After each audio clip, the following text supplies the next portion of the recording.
Production production production की photo नहीं, मैं खड़ा हूँ। नहीं अभी एक अभी तो ले रहे हो। हाँ हाँ, मेरा शक्ल आनी चाहिए मेरी। संतोष जी आप डायरेक्शन दो। अभी मैंने कहा था मुझे मना कर दिया था। अभी आ गया ना। चलो मैं डेली लिया। चलो ले लो, आप डायरेक्शन देते लो डेली लिया। इधर मैं आ रहा हूँ, देखो।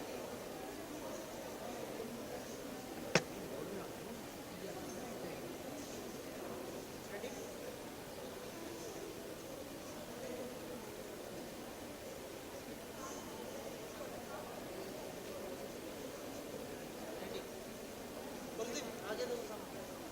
संतोष जी थोड़ा इधर इधर थोड़ा बाहर। यस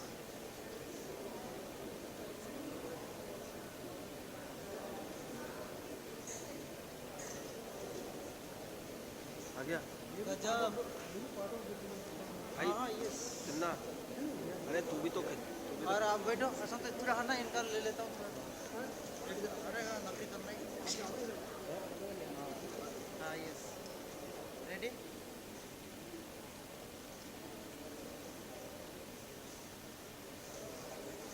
नकली करना है।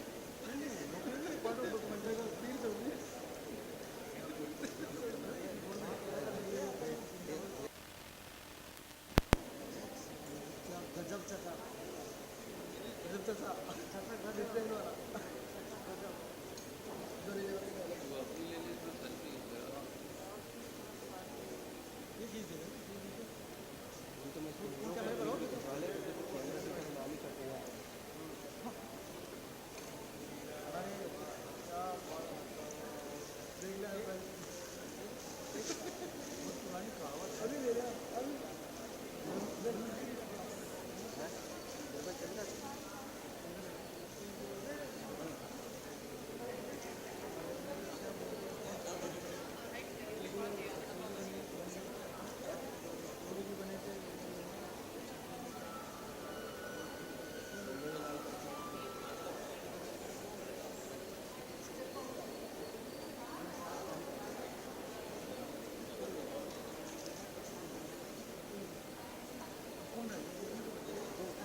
Requesting everyone to please take your seats in order to begin.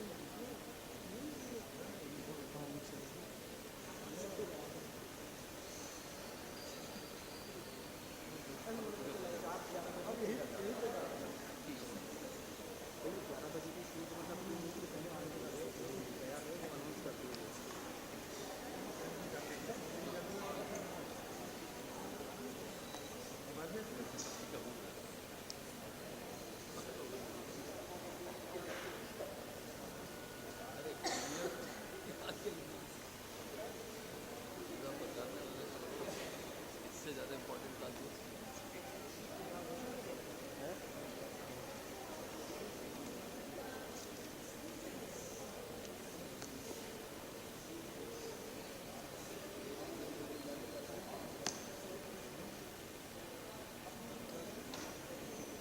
Good morning and namaskaram to one and all present here.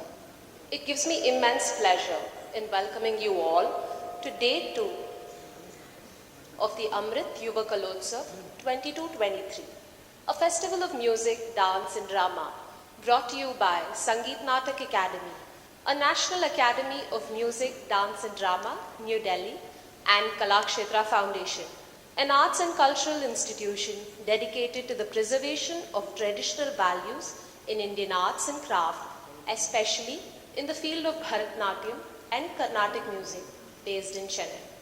Sangeet Natak Akademi, the apex body in the field of performing arts in the country, was set up in the year 1953 for the preservation and promotion of the vast intangible heritage of India's diverse culture expressed in the form of music, dance and drama. It is an autonomous body of the Ministry of Culture, Government of India. Kalakshetra Foundation, as the name suggests, is a center for artistic endeavor, founded in the year 1936 by the vibrant visionary Srimati Rukmini Arangam. The institution stands testimony to her dream of creating a space where the essence of Indian thought would find expression through artistic education. The Kalakshetra Foundation, as it is known today, is a vital center for the study and performance of Indian fine arts. Both the institutions are funded by the Ministry of Culture, Government of India. To showcase the myriad performing arts genres, traditions and expressions by giving a space to the young artists under the banner of Azadi Ka Amrit Mahotsav through a series of performances to celebrate India's 75th year of independence. It gives me great joy in welcoming you all to Day 1 of Workshop on Art Critique. This workshop is a unique opportunity for art enthusiasts and budding artists to interact with senior experts, art critics and scholars who will share their knowledge acquired through their vast experiences. I now request Dr. Sandhya Purecha ma'am, Chairman Sangeet Natak Akademi, to please elaborate on the concept of the workshop on art critique.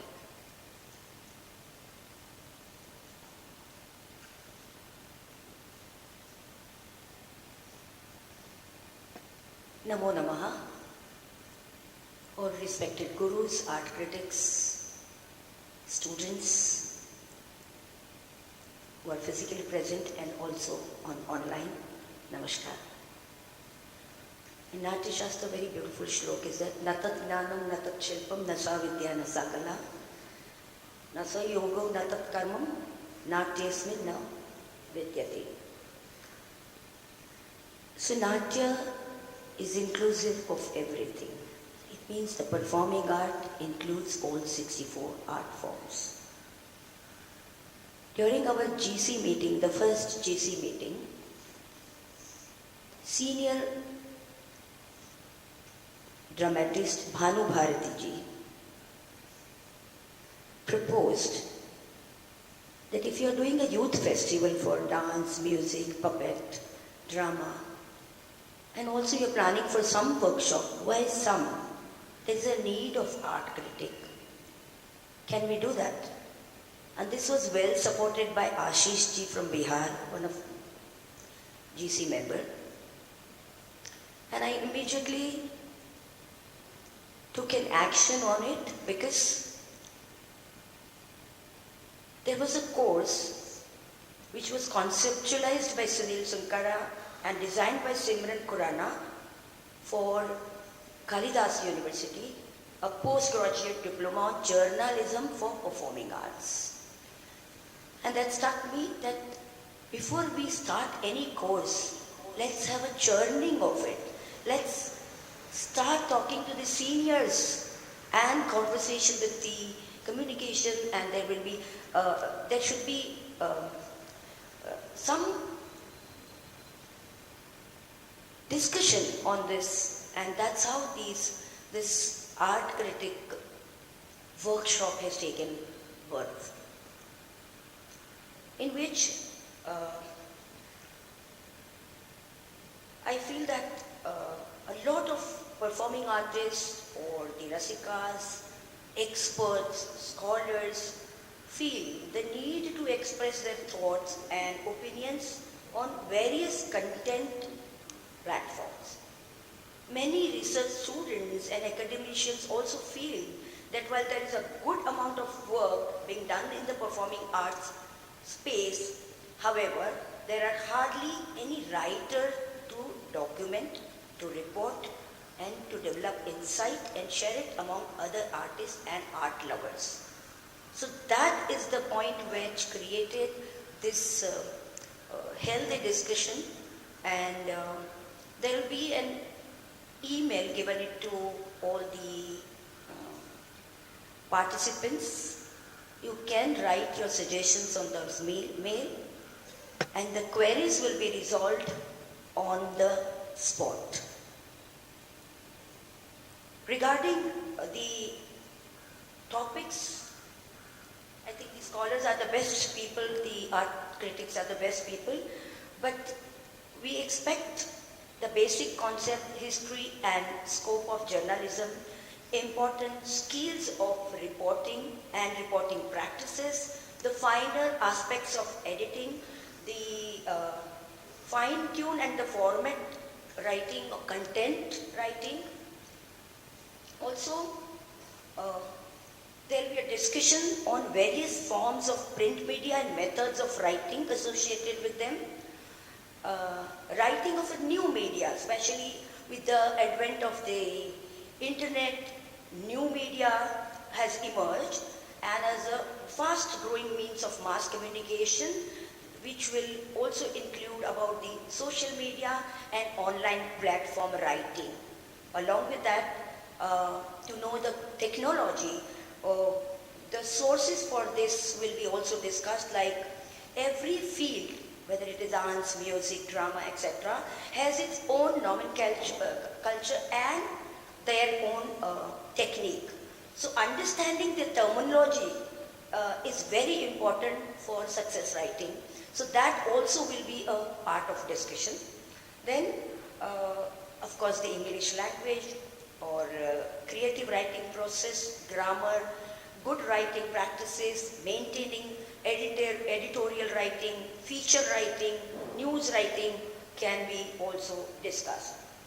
Research writing and research-based articles will be also part of this. Then ethical practices of art journalism. And finally, journalism for regional language also will be taken care of. I think. Thank you very much, and we'll start. Thank you.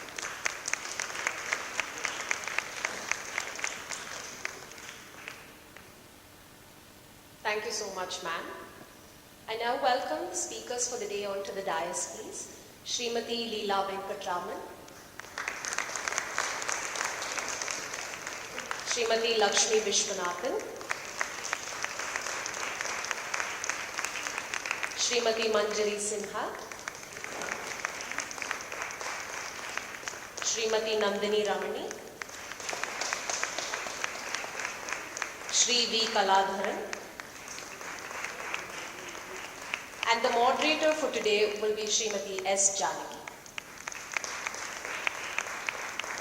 I now request Srimati Revati Ramachandran, Director, Kalakshetra Foundation, to please felicitate our dignitaries. I also request Dr. Sandhya Purecha ma'am, Chairman Sangeet Natak Akademi, to please join our dignitaries.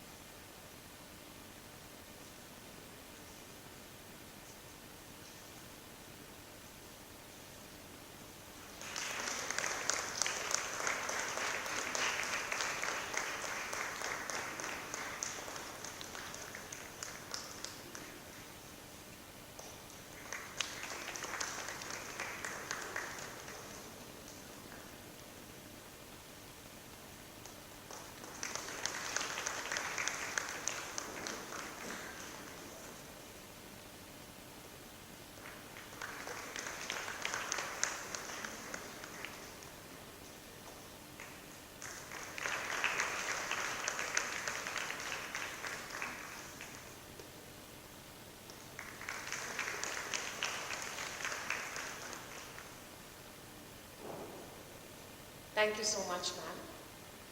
Handing it over to today's moderator, Srimati S. Janaki.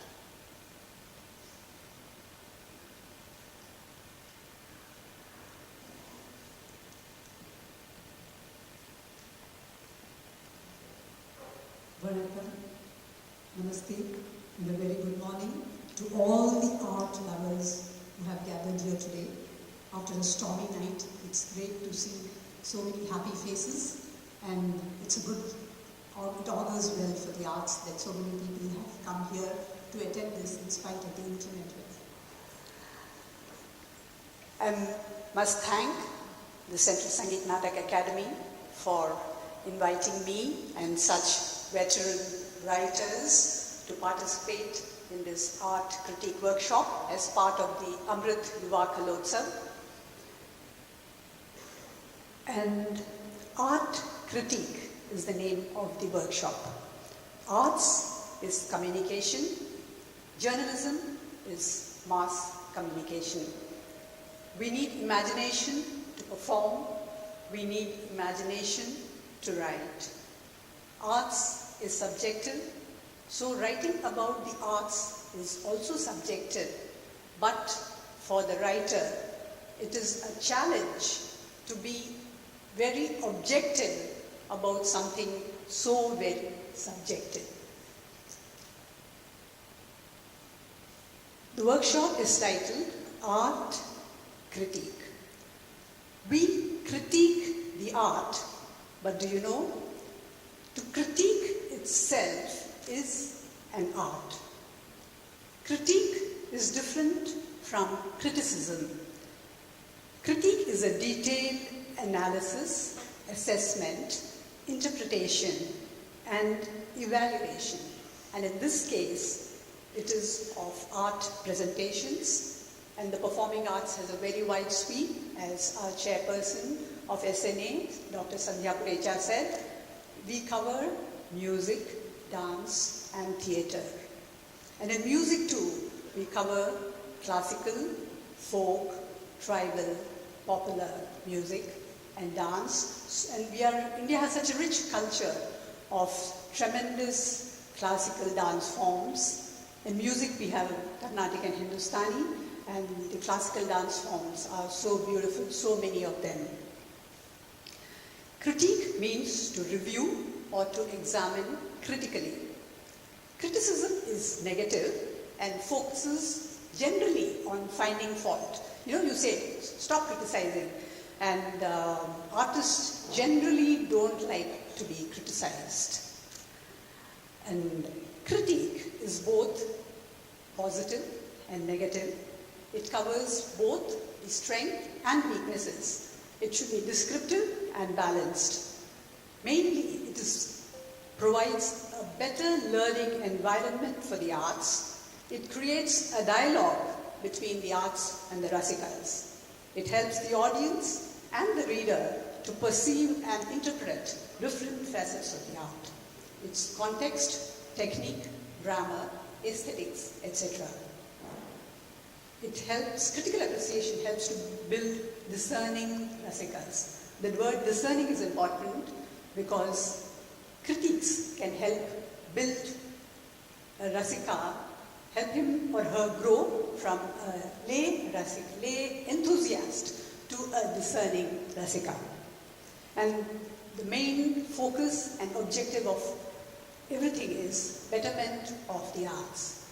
And today we have so many veteran writers, and generally we have been asked this question: should a writer be taught about the performing arts because he or she already has a flair for it? Or should a performing artist write and can be taught how to write? So I would like these very senior writers here who have tremendous years of writing and critiquing to talk about each one's background in the arts and your journey into the arts, because that will give you an insight as to what you really need to know to write or critique well. Shall we start with Srimati Leela Venkatraman?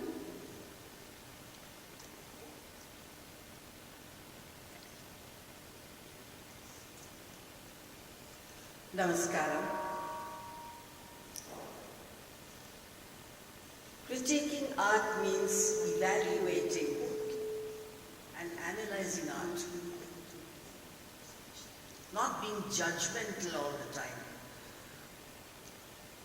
And I have found that anybody who's asked to do this has a tremendous sense of responsibility weighing on the shoulders all the time.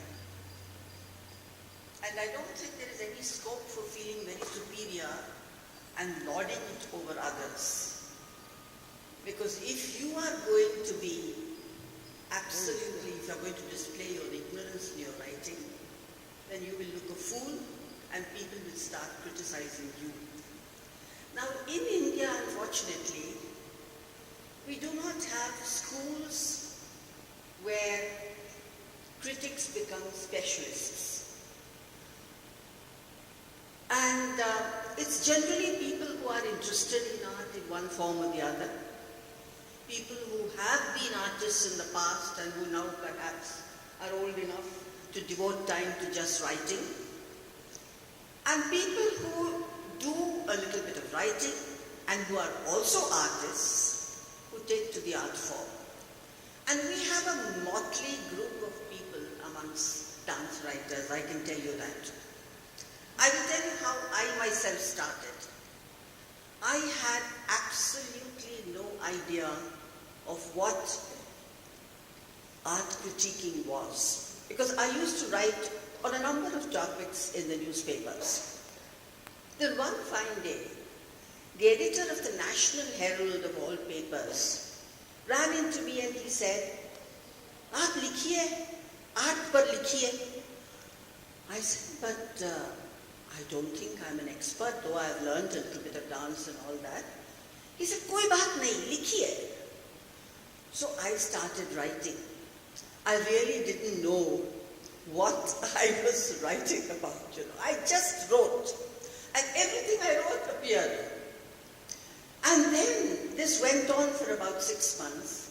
And I didn't know if people were reading it, if anybody was interested in what I had to say. But I kept on writing, and the editors very kindly kept on bringing it out in the National Herald. Till one fine morning, my telephone rang.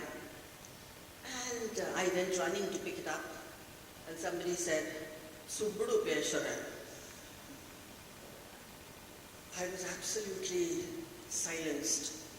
I said, "I don't know what this man is going to tell me." He said, "Romma nanna ezhudarama. You are a breath of fresh air. Ezhudinde po." So that gave me an idea that perhaps I was not doing the right thing. And I was not doing the wrong thing. And there was something right about what I was doing. Now, I have seen in India people who do not know anything about dance or music get into writing on dance and music in the papers. I can give you a definite example. One of the greatest critics we had, who is no more unfortunately, Shanta Sarabjit Singh.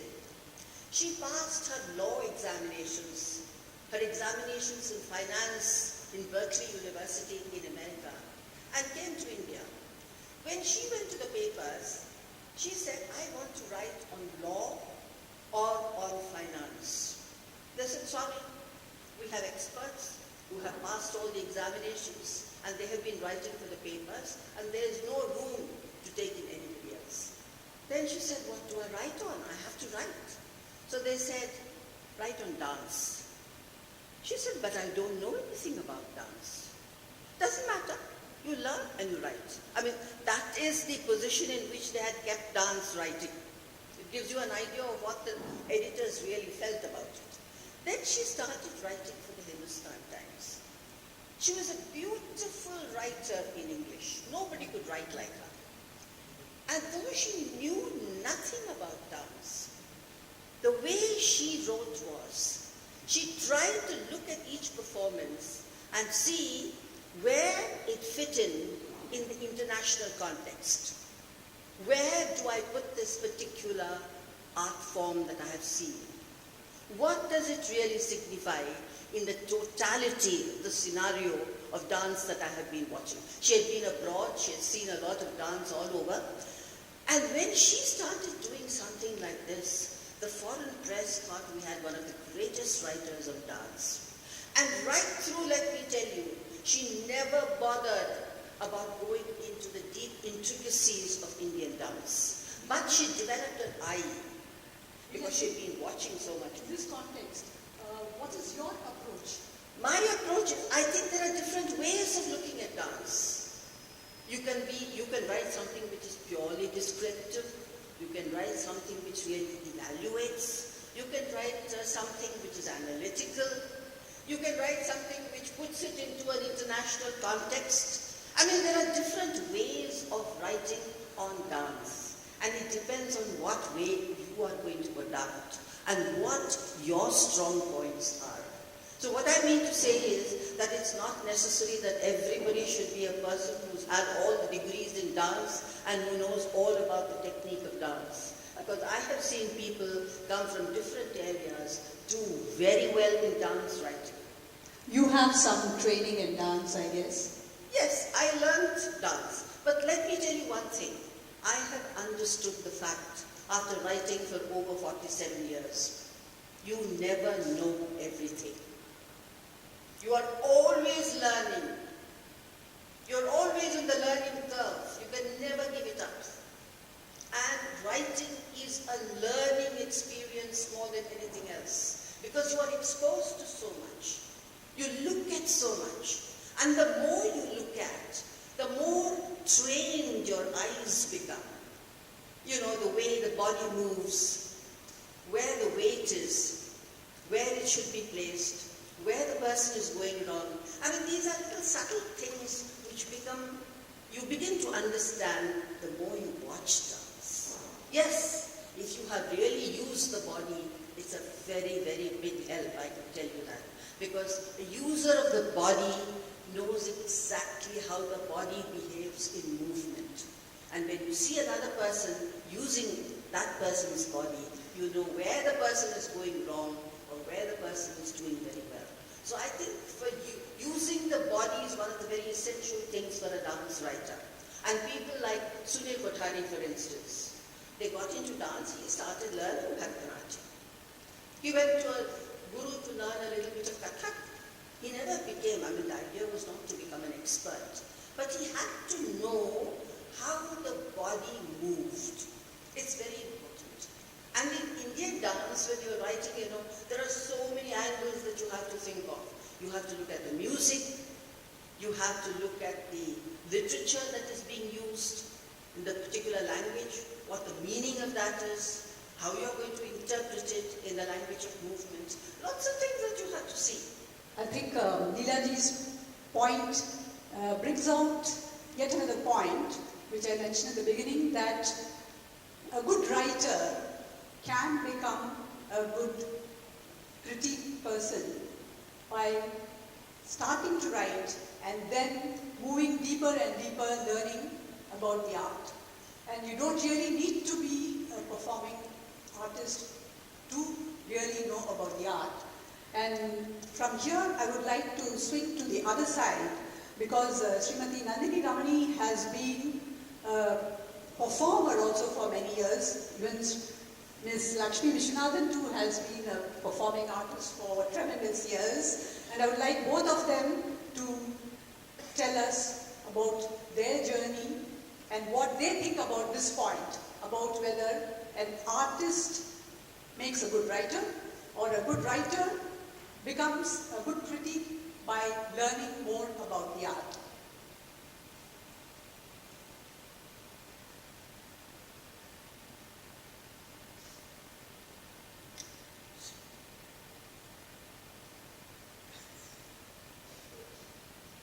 Shri Gurubhyo Namaha.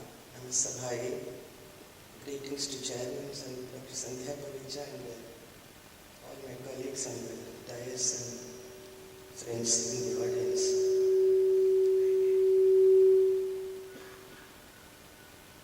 At the outset, I would like to respond to Janaki's first question about my background and how how I started my dance writing. I have been a student of the great legend T. Balasaraswati for many years.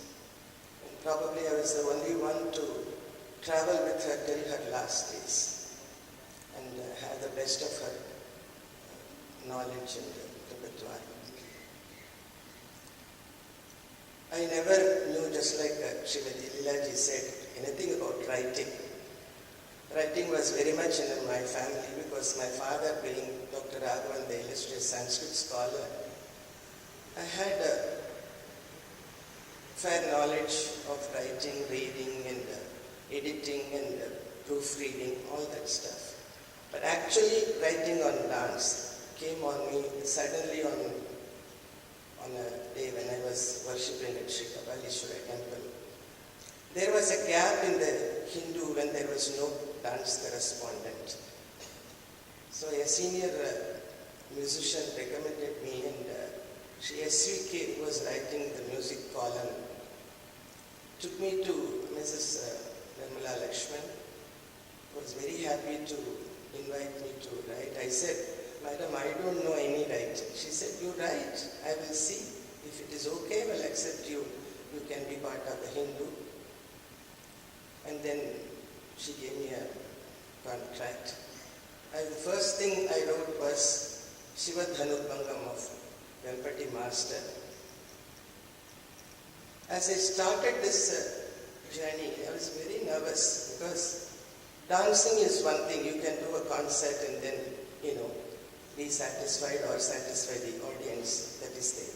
But in writing, you are thrown into a larger area of people who will be reading it and who will be also looking at you with a careful, critical eye. So I was very afraid. Every review, I used to break my head. And as much as I approached my dance with so much bhakti, I approached dance writing with equal amount of devotion. And to make a wrong thing, I was always very afraid. So it started like that, and then I used to think that I must have two minds.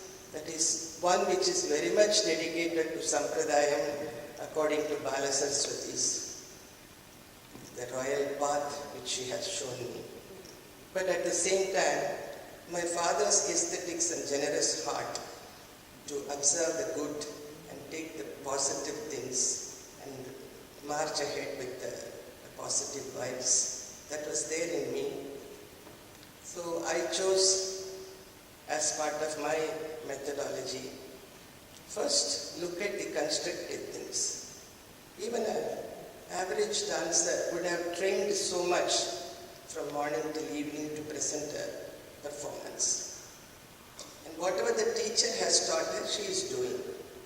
So there must be some good points, and there must be also other things. But first, write about the good things, which is kind of shows your open mind. When I joined the Hindu, the first day I went and met the deputy editor, Dr. Mr. Dwaraknath. With so much nervosity, I asked him, "Sir, any advice?" Because I'm a newcomer. He said, "I can't say any advice from my side, but let me tell you one thing, what the great Kasturi Srinivasan told, the founder of the Hindu. If something is good, you mention it. Something is not tasty or average, leave it." So, inference, you can find out this is good, that's why in Jatiswaram they made a mistake or some blunder was there. She hasn't touched it. Similarly, when very senior dancer danced, she almost fell. Because you are a dancer, executing a particular step was very difficult at that time, at that age of that artist. You shouldn't be mentioning that. You should just avoid that. People who have seen, they know what happened. Why should we? It should be a process where even the person who has not attended the performance should learn how the performance moved and what was the strength of that day's recital. This, I think, is a very good point, because what the writer sees, enjoys, positive and the negative, should be communicated to the reader, either whether they have seen it or whether they're just reading the newspaper or something. They get an idea of what could have happened, what they could have missed. Of course, like Nandini ji said, we need not make a laughing stock of the artist, like when they fall, you don't need to mention that. But I just wanted to ask that suppose, Archam ji, you said, told you not to write much about the negative points, but in that way, wouldn't, do you think it's justice to the art? Because we can be in empathy or you can be in sympathy with the artist. When you are in sympathy with the artist, it means you start feeling what the artist feels and you become a little mushy towards the artist. But we personally feel as editors that our responsibility is to the art and you should have empathy, which means you know what the you know the feelings of the artist. They have put in a great deal of effort, time, years of journeying in the art, but empathy means the writer has an emotional distance from the artist, and for the good of the art, shouldn't you also point out the negative points in a constructive way? Because critiquing means critical appreciation. It's not criticism, but critical appreciation. I think, in my view, I would definitely say the good points, but never leave the bad points, because although I've had very bad experiences of when I wrote something of the negative sides, I even had threatening calls and the Gunda came to Music Academy to break my leg. So that part, like total lack of sampradayam, because if you don't write that, you are doing injustice to the art. And so now you know that the performing arts scene is not all godly, and so, it's got its murky side too. And also when I wrote nice things, special focus on Aramandi, one young dancer used to say, oh, here comes Aramandi auntie. So without Aramandi, what is Bharatanatyam? So if I write that also, there used to be critic for me. So Samadharma we had to approach. Our duty we have done. Finally, one day before Subbudu Mama passing away, I met him in Narada Kansabha. He said, Nandini, you are writing very well. But remember one thing, நீயும் நானும் எழுதி இந்த நாட்டிய உலகத்தை உருப்பட வைக்க முடியாது. He said that. I said, உங்களுக்கு இப்பதான் தெரிஞ்சிருக்க, எனக்கு பேர் தெரிஞ்சிருச்சு மாமான்னு சொன்னேன். So, everything is packed in one. In this context, I would like to say that all the writers here have actually, I think, written that their writing is for the art and the performances should be remembered. But Subbudu Mama was more of the kind. He came through more than anything. He wanted to be seen through his writing. He was projected himself through his writings a great deal more than these writers who project what is going on in the arts more than themselves. They don't try to create a sensation through writing. In fact, to make a critique of Subbudu Mama's critique, I would never accept him because his writing had so much of rash and so many kinds of references which are really very sometimes demeaning the artist also. So there are views about that. And I think all of them have many anecdotes to relate, but that we'll have after the tea break, which will make it a little lighter. I would now request Ms. Lakshmi Vishwanathan, who has had a very fine journey in the performing arts. Please remember her Nandanar pieces. They are wonderful. In fact, my mother, who is 80 plus, still remembers, she says, her performing those items. She's very unique to her. And then she started writing. She's an author of so many books. And I would like her perspective about what she thinks is art critiquing and how much does art critiquing, which is going on now, really helping the art and your experience in writing.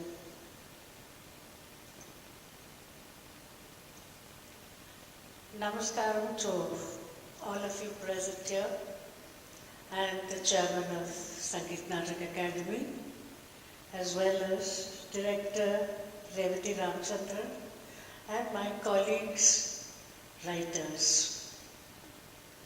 I was a born writer, a born dancer, and a born thinker. I had the distinct advantage of studying English literature and getting a gold medal. So, writing comes to me naturally in the English language.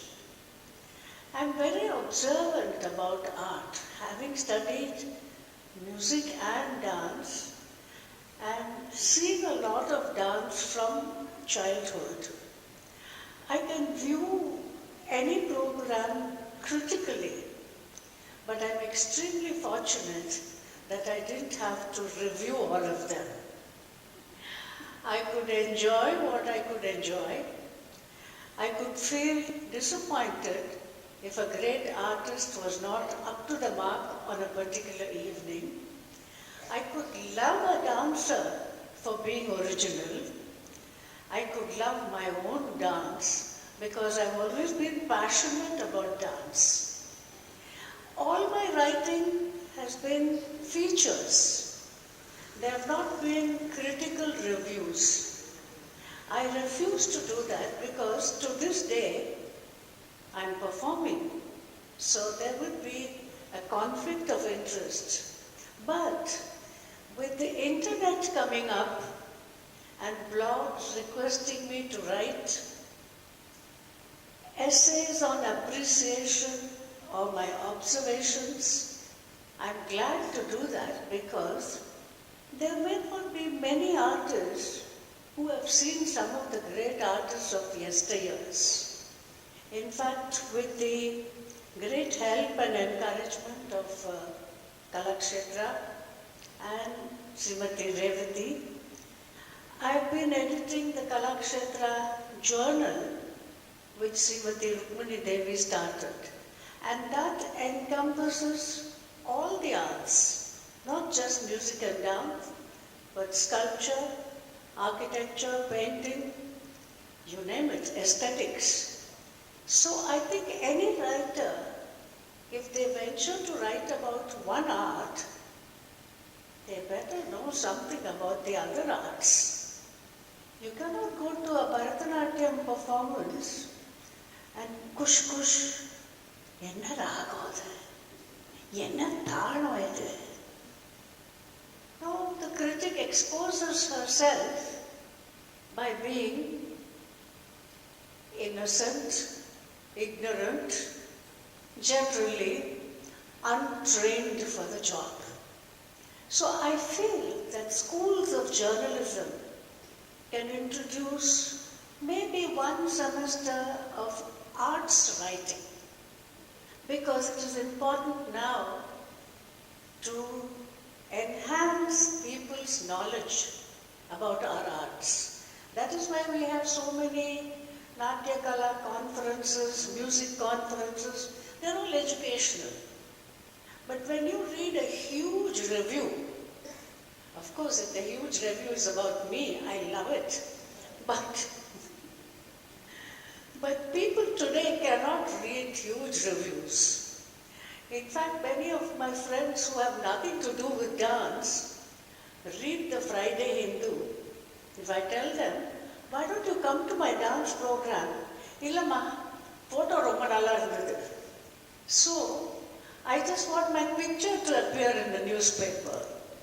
Yeah, in fact, there are many incidents when we know of dancers who, even before they read what is written, they could be positive and negative. But some of them immediately call, to say, thank you, auntie, thank you, akka. I'm not just talking about myself. It's about having talked to many people. They say, thank you for publishing this about me. Just because there's a big photograph and something is written about them, they still haven't read what's really written about them. So that's also the case what happens. And Lakshmiji made a very good point about the writer needing a holistic approach to the arts. In this thing, I would like to say that true music, tala elements, dance, every one of them is important. A writer need not be an expert in technique or grammar, but should be able to appreciate the nuances, should have that much knowledge of being able to write about a program, know it's the dance which is being performed, the music which comes with it, and the technical things to some extent. And Lakshmi ji want to add a few points, because after that I think we'll move to Manjari ji, who has to catch a flight today. We'll come back to the others. And towards music, and at this point I would like to say, because there were no formal introductions, but for me, Leela ji, Nandini ji, and Manjari ji are all writers for Shruti magazine, of which I've been the editor-in-chief since 2018, and before that I have been with Shruti, the premier magazine for India's performing arts, for almost 33 years. We are into our 40th year, and I think I've been called to moderate, why? Because finally, every writer, every critic has to be edited. And that's why I think I'm the moderator here. Because would they watch the performances? We also need to watch the writers. We need to know what is the we also need to watch the performances. I may not review, but I watch as many performances as they do. And we also have the extra responsibility of knowing what are the undercurrents of the writer. Do they have any agenda? Why are they praising somebody so much?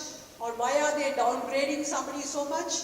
We have to keep track of their personal likes and dislikes. In fact, we have come across people who did not like to watch male dancers. So it becomes our responsibility not to send them to watch male dancers, because it's definitely going to be a bad review, because they can't appreciate what's going on.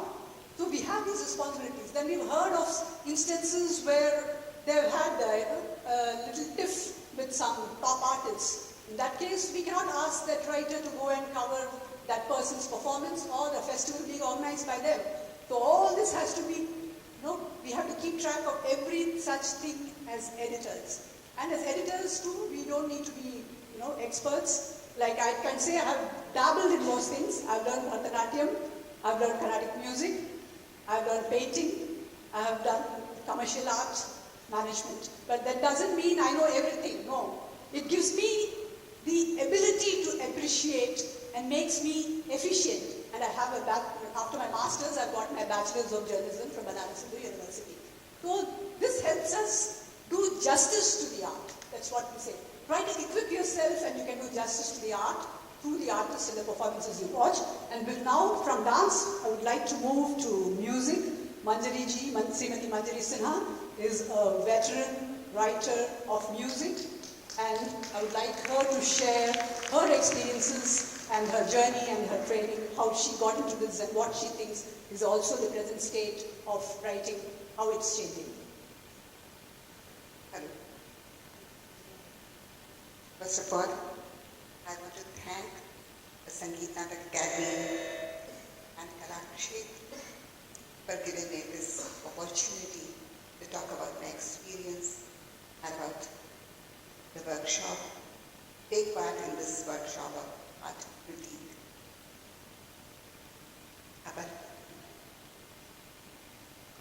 Indian music is Rag Sangeet, whether it is Hindustani or Carnatic. And the definition of Rag is commonly and basically said, Ranjayati iti Raga. But its aim is not just entertainment. The hidden agenda of all our arts is spiritual. मुझे अभी Helen जी ने आकर के कान में मंत्र फूका कि ये वर्कशॉप केवल अंग्रेजी ही नहीं, देश भर से भाग लेने वाले सभी भाषाओं के अध्येताओं के लिए है इसलिए मैं कोशिश करूंगी कि मैं हिंदी और अंग्रेजी दोनों को, जहां हिंदी ना समझ में आने की बात हो, हम थोड़ा अंग्रेजी में इसे अनुवाद भी करते जाएंगे, पर उनकी इच्छा है कि मैं हिंदी में भी बोलूं। तो हमारा जो संगीत है उसका प्रच्छन्न उद्देश्य आध्यात्मिक है, केवल मनोरंजन मात्र नहीं। और इसके लिए आजीवन साधना के बाद वो स्वर अर्जित किया जाता है जो कि राग को हम सब तक पहुंचाता है। मीठी आवाज का हमारे शास्त्रीय संगीत में महत्व नहीं है, सच्ची आवाज का है। आप हमारे यहाँ नोट नहीं कहा जाता है, स्वर कहा जाता है। Note is a fixed place of frequencies. But the swara is your own utterance. ये आपकी अपनी आवाज है। हम स्वर मात्र से आवाज लगाने से पहचान जाते हैं कि पंडित जसराज हैं, कि पंडित भी सेन जोशी हैं, कि किशोरी अमोलकर हैं। तो सबसे पहले उस स्वर को तैयार करना पड़ता है जिसके माध्यम से राग में प्राण स्पंदित होते हैं। केवल सप्तक राग नहीं है। तो octave is not rag. It is called swar vishesh. Why? Because yoyam dhvani visheshastu swar varna vibhushitah ranjago janchittanam sarago kathito buthe।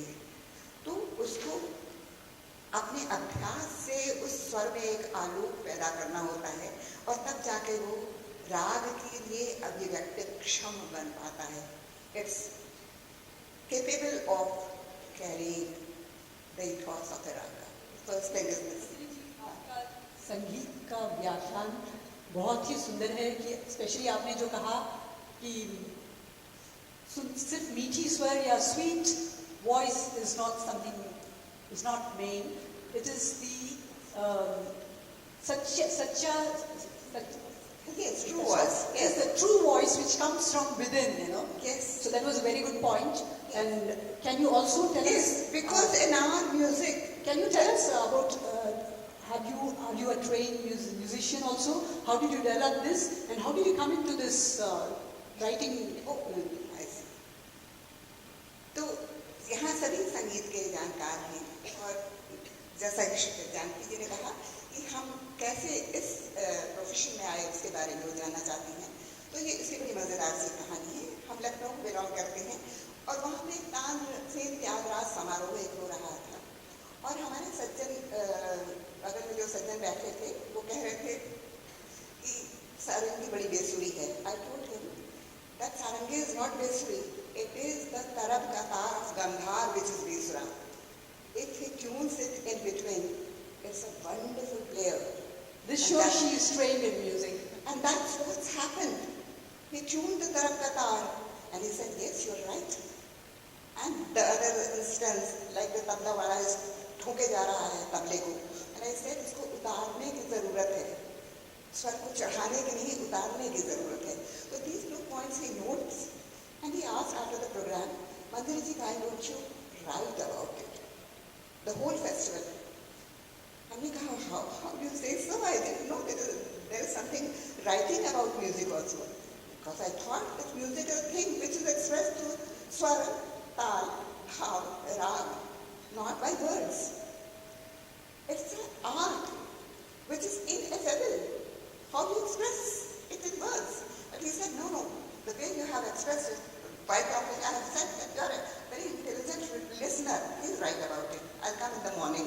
So he came in the morning and said, have you written in English or Hindi? I mean, I have tried in Hindi. He said, okay, take out the car. He took me to the editor of the Sangeet, Amrit Prabhat. It was a paper, Hindi paper of Amrit Bazar Patrika group of papers coming from Lucknow. So he took me to the editor and said, this is what she thinks about yesterday's dance in Tyagaraja Samaroh. And he told about me that I am an MA in Sanskrit and MA in music and did 6-year course in Sangeet Prabhakar, Tabla, Sitar, Rukmini Arangam. And he said, this is what she thinks about yesterday's program. Now you tell me, what do you think of her?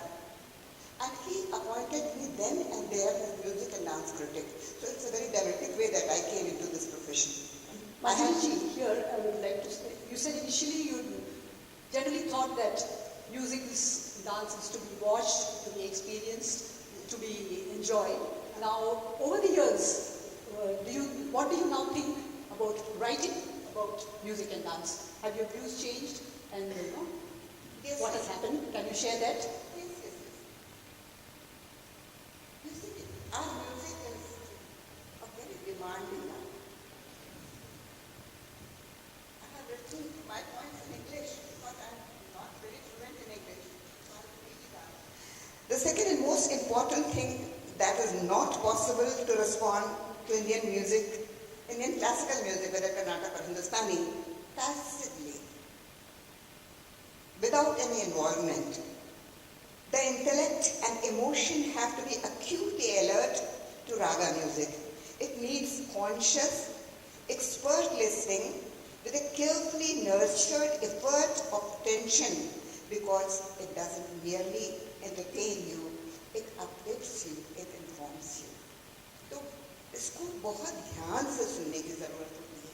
अगर हमने ध्यान से नहीं सुना होता तो मुझे नहीं पता चलता कि तरफ का तार उतरा हुआ है या तबला चढ़ा हुआ है, उसको उतारने की जरूरत है. तो सबसे पहले तो आपके कान सही होने चाहिए. You have to listen very attentively to the extent that what you're listening is getting translated in notation in your mind. Because it is an ephemeral art. ये बड़ी क्षणभंगुर कलाएं हैं. ये बनते के साथ ही मिटती जाती हैं. नृत्य हो, संगीत हो, गायन वादन, नर्तन, ये सभी हम लोग परफॉर्म करते हैं, देखते हैं. एक चीज हुई और वो खत्म, दूसरी हुई और वो विलीन हो गई. तो ये क्षणभंगुर कलाएं हैं.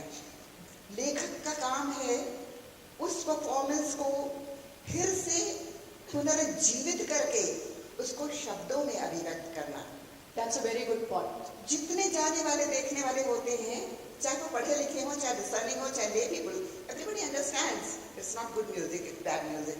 She says you have to when you write about a performance, you have to bring it back to life for the reader.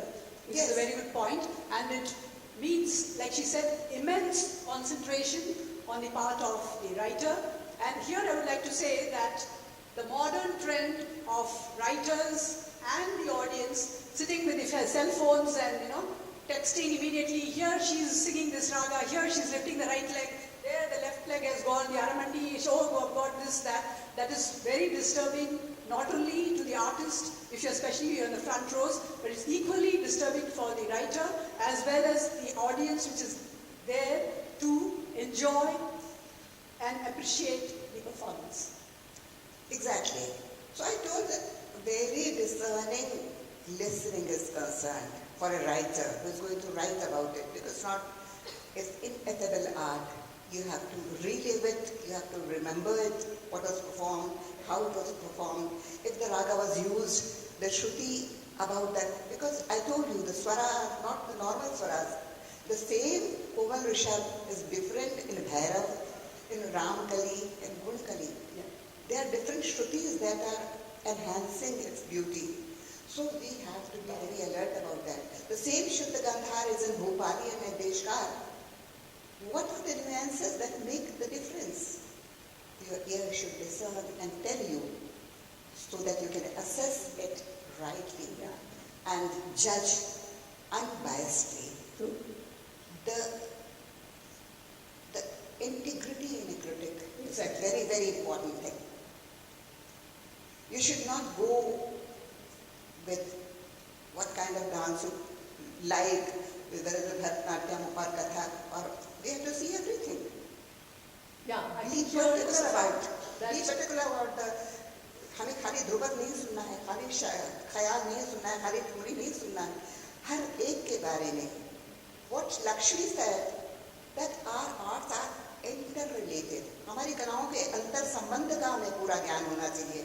और दूसरी बात जो इम्पोर्टेंट है, चूंकि क्षणभंगुर कलाएं हैं, इसलिए साहित्य, स्थापत्य या मूर्ति कला के लिए मेरे पास देखने के लिए बाद में नहीं है कि मैं उसको देख करके और उसकी क्रिटिसिज्म लिख सकूं, उसकी क्रिटिक कर सकूं। वो खत्म हो चुकी है, वो विलीन हो चुकी है। It's ephemeral. You just watch it and you can't really capture it. All that you can capture is in your mind's eye, that's what she's saying, and you have to be very, very careful to do that. And the point she made about integrity is very, very important. The integrity is towards the art, and that is how a writer can be a true writer. And at this point, हम ये बताना चाहते हैं कि हमारे यहाँ प्रतिभा दो तरह की कही गई है, कार्यत्री और भावयत्री। कार्यत्री प्रतिभा है जो क्रिएट कर रहा है, कलाकार, उसके लिए वो प्रतिभा होनी चाहिए।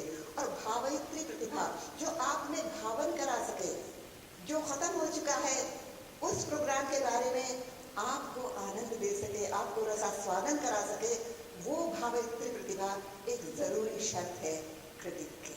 धन्यवाद। It is something, yes, every artist creates, but that bhavatmak, that emotion, it is actually that point. It might be just one moment in that performance, but that is what will linger for years to come. That is what she means, that critic should be able to experience that, equip herself or himself to do that, and be able to communicate it to the audience, and that the audience will feel, oh my God, I have missed something. Let me go and watch this artist next time. That's how you can bring in the Kansenas, the people who listen to music, who just watch dance without really trying to know the nuances. But when you talk about such aha moments, such beautiful lingering moments, you manage to bring them into the audience. You make an ordinary person sensitive to the arts, and the arts sensitizes people. And thank you, Manjari ji. We'll come back again. But before that, we would like Kalada, of course, sir. We've heard his many presentations in the Natural Kala Conference and have been reading what you write. He's also been an arts administrator at Kerala Kalamandalam, and we would like to know your perspective about what you think about art critiquing. We know you're very passionate about the Kerala art forms, and you have even said earlier in one of your writings that you'd rather prefer to write what you really, truly know. Right. So I would like you to say something about it. But of course, like Manjari ji said, the writers should go to any program with an open mind. You cannot go with, says, and I will only appreciate this Bani, I will not listen to Khayal, I will not listen to Drupad. Then don't go to the other thing and write. Tell the editor who's sent you that I don't enjoy this, so I will not go. Because if you don't like something and you go and write about it, you will not be doing justice to the artist's performance and also not doing justice to the art form itself. And not speak another. So, at the very outset, I express my thankfulness to Sangeet Natak Akademi for inviting me to this. Is it okay? Yeah. I grew up in an atmosphere of music and dance, especially Kathakali and Mohiniyattam, watching these performances and listening to the music. In fact, I do have a taste for music that brought me to the performing arts such as Kathakali and also to Mohiniyattam and even to Kudiyattam too. The drum music, in Kudiyattam there is no music as such, but that is the drum music. So, I didn't have any idea of writing or speaking about any of these art forms. I was watching constantly all these different performances in the temple festivals of Kerala. All the festivals I attended the concerts of the recitals of the maestros. Since I watched constantly the performances of the maestros, I gathered the impression that the form is the most significant in the traditional performing art. The themes are subservient to the form. And the masters whom I watched, they were so elegant in form, highly disciplined, and all the aesthetic niceties were coming to the fore when they performed. And one drawback of this watching constantly the maestros was that I became a prisoner of a certain sensibility, out of which I don't have any escape at all, even today. So when I started speaking about Kathakali, then I started speaking about the great masters like Kalakshetra Krishna Nair, Ramakuti Nair, Gopi and Kottakkal Sivaraman. In Mohiniyattam, unfortunately, there were not great maestros, but a few who started performing like Shemavati and Suganti and Leelama. In Bharatanatyam, I came much later, so I was not in a position to comment on any of it. But I thought that when you are enjoying a performance and when you are constantly watching the performance, then you get an idea what the stylistics of each performer is. Then you start appreciating the bani of each performer. And then you understand the distinctions each performer does have. I can cite an instance. By the time I started speaking and writing about Kathakali and its maestros, I watched the non-textual improvisation of Kalakshetra and Gopi on stage. When he does the improvisation, he uses the tempo in such a way that it goes to the slow tempo, then to the mid tempo, then to the fast tempo, and from the fast tempo immediately back to the slow tempo. And sometimes when the context demands, he changes the nada from the 8 beat to the 6 beat. More often to the 6 beats, sometimes rarely to 5 beats. Kaladharanji, have you learnt Kathakali? No, but I How did you equip yourself to understand these nuances? By watching the classes of these great masters at Kalakshetra. I was so fortunate to see all the great artists in Kathakali teaching Kathakali to the students. Even in front of me is sitting this Kathakali actor. I saw Kalakshetra and Gopi teaching him. Prashant. So apart from watching performances, if you actually watch people teaching and learning, I think it gives a far better insight into the nuances and the different facets of the art form. Exactly, that's what I mean. But just by watching the performances, you get a general impression. But if you go to the coloring, and if you understand how the boy who is in the class is trained in each part of the body, all the different movement techniques, eyebrow movements, eye exercises, then lip movements, neck movements, all the angopanga pratyangas, how the movements are being stylized. Once you get an idea, and when the whole movements are brought into a classroom, which we call Cholliyatam, there is a performance without makeup and costumes, then you get a full idea of what this particular art form is all about. So it was this experience that gave me a little bit of confidence to write about it. And of course I do have a literary flavor too. I appreciate the language, I know the beauty of the words, so I revel in writing too. But my disappointment is that no Kathakali actor, or for that reason, no artist has so far told me that a particular word which you used to qualify me, I appreciate. Because I don't think that the artists in Kerala or in other parts of India, I don't know, whether they do have a literary fragrance. They may be very adapted to the rhythm or the music or the text and the literature surrounding the text, but I don't think that they do have a general flavor for literature. Unfortunately, because of that, when I write, then I feel sometimes disappointed that they don't appreciate the words that I use. The words I choose for a particular actor or a dancer. which I don't use it for anybody else. So here I think Kaladharanji, he has been going deep into the art form. So maybe it's also time for artists to go deeper into the languages. The way we write up about them is written about. And as performing artists, you should probably be able to relate to the words properly. And when generally we find artists calling up people and saying, oh, you could have given me a better review,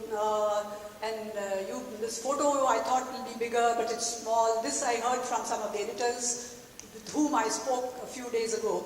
So at the same time, just like we give a critical appraisal, even the artists can give a critical appraisal about the write-up which is written about them, rather than just look at the criticism about the writing written about them. Yeah. And I think we are supposed to have a tea break before we come back. Okay. But before that, I would request Dr. Sandhya ji, who is very much part of our panel and has conceptualized it, to say something. After listening to all experiences, I feel there is one message to this young forum. Yaha patati, likhati, pashyati, paripruchati, panditan upashayati. Patati, go on reading. Likhati, write whatever you feel after watching the program. Pashyati, go on watching the programs. Paripruchati, please ask the questions where you have a doubt. Panditan upashayati, be with the pandits. I will say pandit, all these critics, art critics, gurus, scholars, and your teachers, guru, everyone around you who can guide you. Panditan upashayati, tasya divakara kiranair nila nalini dalam ivam vikasyate buddhihi. Your buddhi, your mind, your intellect will blossom like a lotus if you follow all these 6.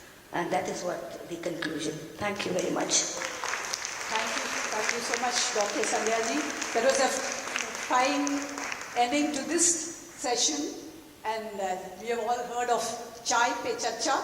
We have finished our charcha and now we'll have chai before we come back to the charcha.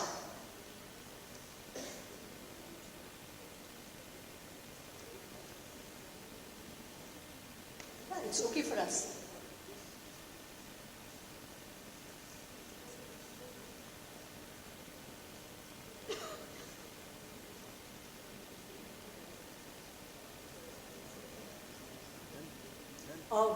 Initially we were told that there will be a tea break, but I believe people are online and even people here, so they suggested we need not break the momentum. I hope the momentum is going on and it is still there, so we don't want a dip in the momentum. We want to go higher and higher because we believe we want to entertain, educate and elevate. So let's continue with the charcha.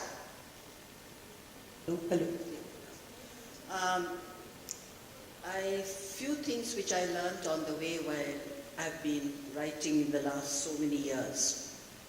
The first thing is, when you're writing, you must know who the reader is going to be. What kind of people are you writing for? There's no point in trying to show your learning, particularly when you're writing for a newspaper. And I remember once in the early days, I reviewed a Kathak program and I dotted it with a lot of technical terms, which showed that I knew something about Kathak. And Louis Segal, one of the critics who had come from the United States, wrote to me and he said, "Mrs. Venkatraman, you are surely very learned, but I can't be going to a special book every time to refer to what you mean by all these technical terms. Please write in a language that a general reader is able to understand." This is very important. You must write in good language, but it has to be understandable for a person who is going to read that column. Otherwise, it's of no use whatsoever. And particularly in our dance forms, where we have so many of these technical terms, we keep on coming out sometimes with absurd translations, or we use them as they are. Now, both can be full of peril. You will have to know exactly how to write about a particular dance form. And I can tell you, the way you write for Bharatanatyam is not the way you will write for Manipuri. Bharatanatyam, you will see a deadpan face and say, the person's face doesn't speak at all. Manipuri, if I see a person who's reacting too much on the face, then obviously the person is not a very good dancer. Because Manipuri does not believe in any facial expression excepting one of complete relaxation. So you have to know something about the art forms when you begin to write. And you will gradually learn what it is. Which is why I said, reading is important. Listening to learned speakers speak on the dance forms is certainly important. But more important than anything else is to please watch. Watch all the time. Even when you watch bad dancing, you know what dance should not be. But you have to develop an eye, just as you have to keep music to develop a ear. Kansen, and here it is, watching all the time. So I think it is very important to sharpen your language tools and know exactly how you are going to write about a dance form. And I don't believe that you have to keep quiet about a dancer's defects. You have to point them out. But they have to be pointed in a language that is polite. Exactly. Because it must look as if you are writing about the art form and not about the artist. I think that is very important. Sometimes you can be caught on a wrong wicket. I remember once there was a lame girl who danced, and the person who had arranged this entire dance performance, there were others also who danced, wanted me to say some very flattering things about this girl. I had just started writing, and the father happened to be a very important person. I said, no, I cannot write great things about her because she can barely walk. And she is trying to dance. It's very brave of her. But this is not the type of dance that people can watch. She can do it as an exercise to make her leg a little stronger. But it is certainly not something that is going to impress a person who is watching the dance. And I will not write about it. He had a big quarrel with me. I had just started writing. He wrote to the papers. He said, get rid of this woman. She thinks no end of herself. He refuses to write about this minister's daughter, blah, blah. But I stuck to my guns. I said, no, I do not want to say anything bad. I'm not going to write about her. I'm going to keep absolutely silent. In the United States, I saw a very short girl who danced beautifully. I thought she was a youngster. I didn't know that she was a dwarf. And I just wrote, in spite of her inches, she's a beautiful dancer. I thought she was just a little girl who was dancing, and I went into full praise for the dance. Next day, I was bombarded by people who said, here is this rude woman who comes here and talks about the physical defects of a young girl. So I think when you are writing, these things have to be kept in mind. If a person has something, you are told about it, please try and see how you deal with it in your column, because you cannot hurt a person. You can certainly criticize a person, but you have to do it in the proper language. Exactly, you cannot hurt a person. And like she also made a point,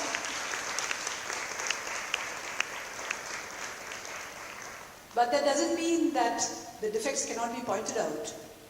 Hurting is different, and the artist should also be able to discern between getting hurt.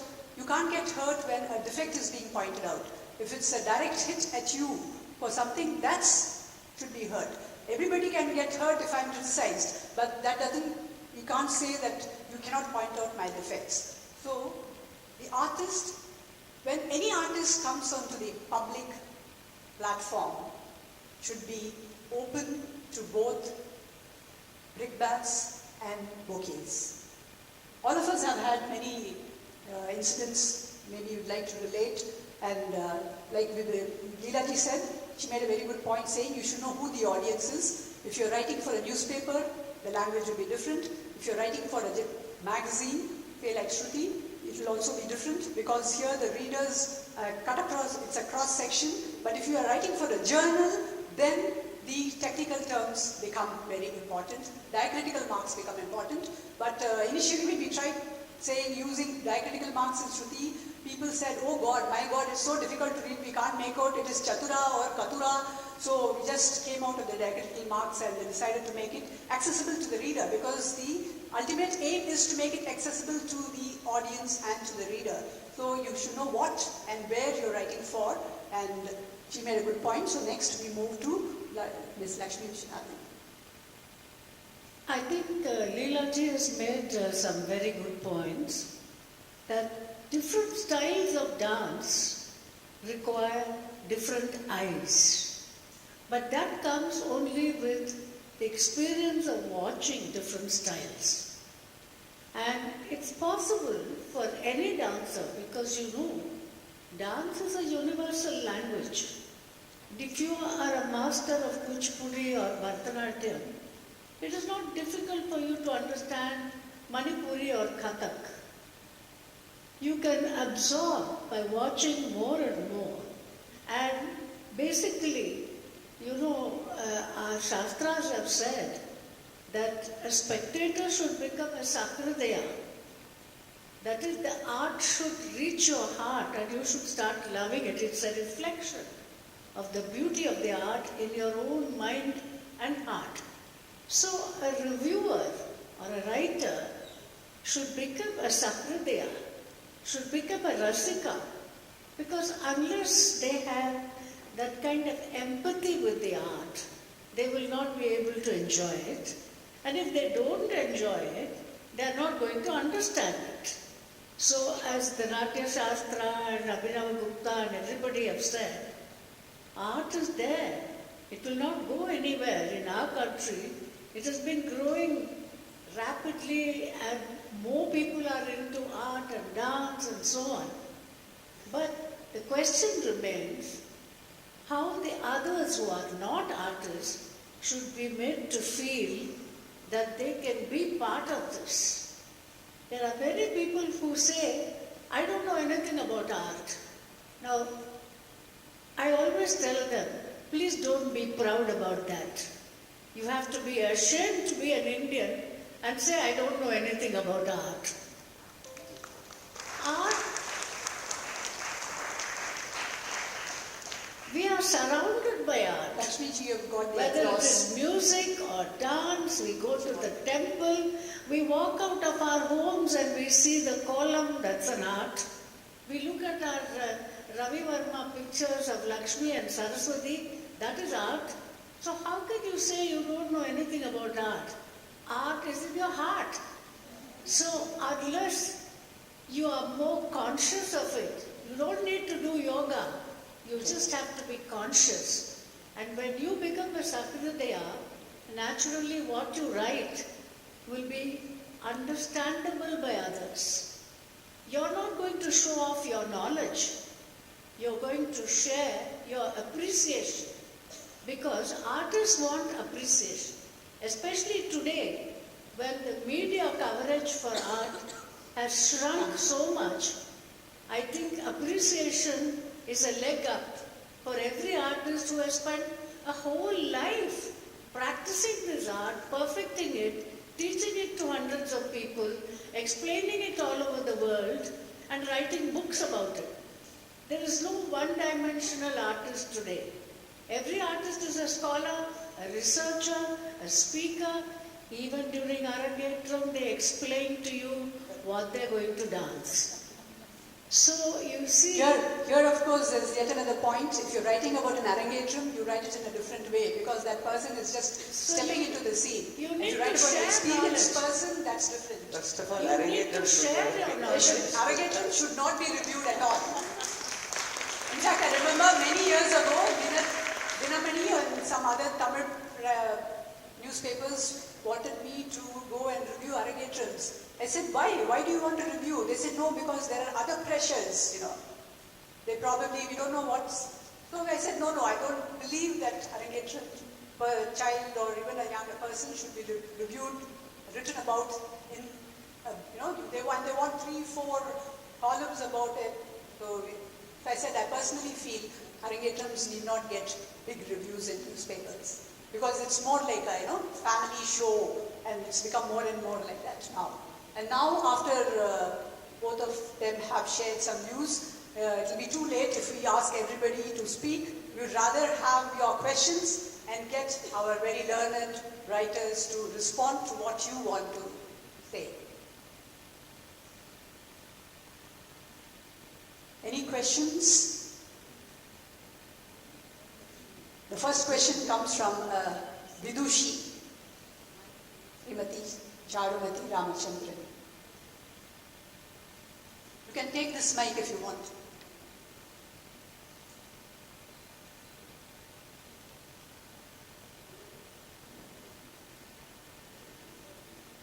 Hello. I am Charumati Ramachandran, senior most disciple of Srimati M.L. Vasanta Kumari. I am just happy to ask a question. Somebody has to ask the first question, so I volunteer. And I would like to ask Sri Kaladaran, when did he start writing? Because he said he was viewing Kathakali and he was viewing Mohiniyattam throughout his life. I'd like to know when exactly he got the opportunity and started on this writing journey. Before I give the mic to Sri Kaladaran, I would like all of you to give a big hand to Srimati Charumati because she's been selected to receive the Central Sangeet Natak Academy Award this year. They are doing it for 3 years and she's a recipient. Thank you, Charumati. Thank you so much. Thank you, Charumati. Sri Kaladaran.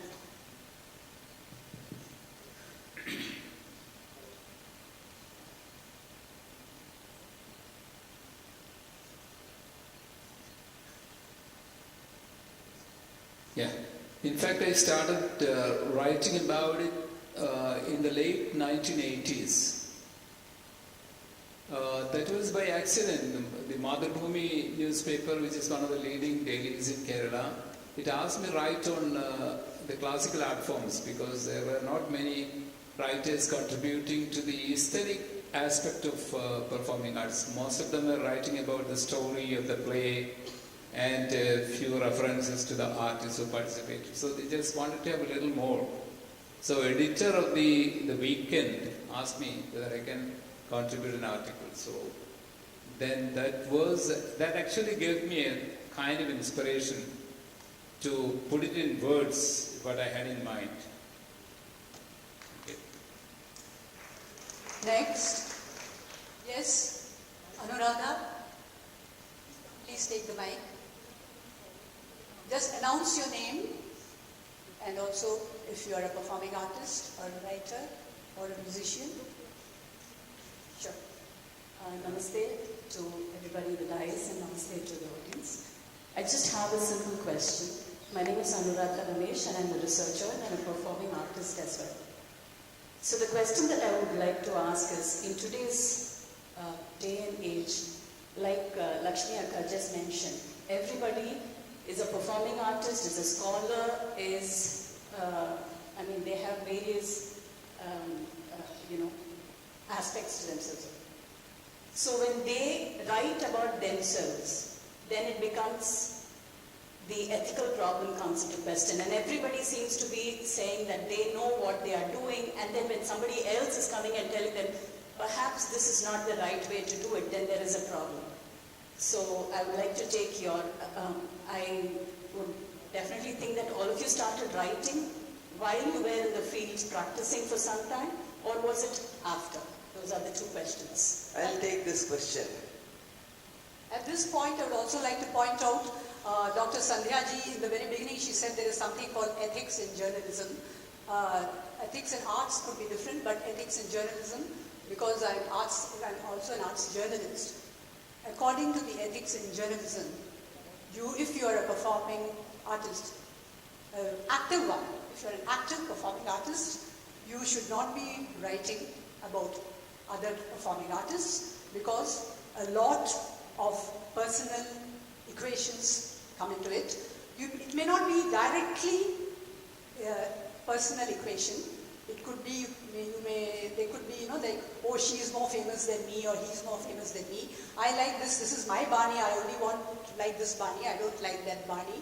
I would like to bring down that Bani. There are so many other personal equations. So according to the ethics of journalism, I must give up dancing if I want to write. I did that years ago.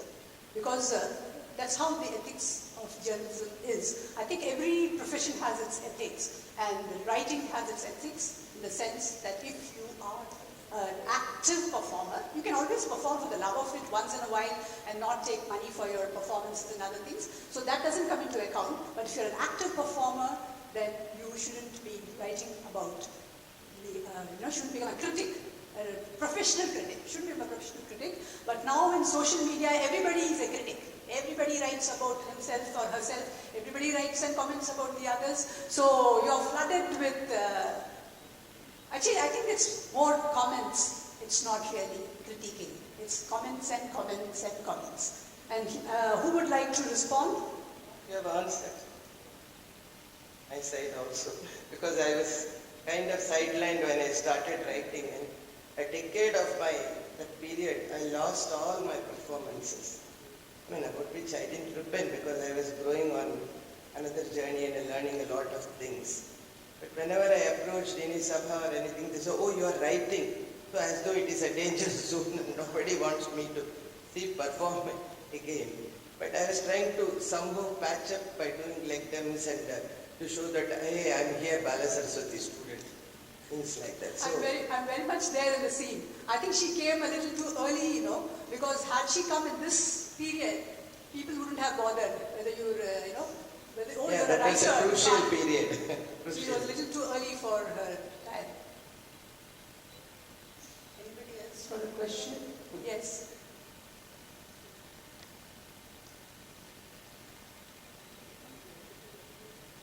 You can look at the camera. Namaskaram. I'm Dilip, Pushpuri student learning from Guru Shailaja. I have a question. I have many questions, but I will just ask one. How much familiar a critic should be with the artist to give an equilibrated review and not biased? And second question I have with Nandini ma'am. I once read her review where she has written that a dancer's costume was distracting. So how much precision is required to point out other aspects of the dancers like costume and other props? A dance writer should know about, must have bhasha jnanam, musical knowledge, and the link between dance and music, and so many other things, but all submitted to in the review with propriety. First of all, not to show off your own knowledge or anything, but put it in a subtle way. Other aspects like aharya and all, if it is so very glaring and upsetting the course of the program, of course you should mention. But that is not the main thing. Atam சரியா இருந்ததுனாக்க மற்றதெல்லாம் மறைஞ்சு போயிடும். So atam is important, and you give, some judgment for other aspects of the performance also. Leela ji would also like to respond.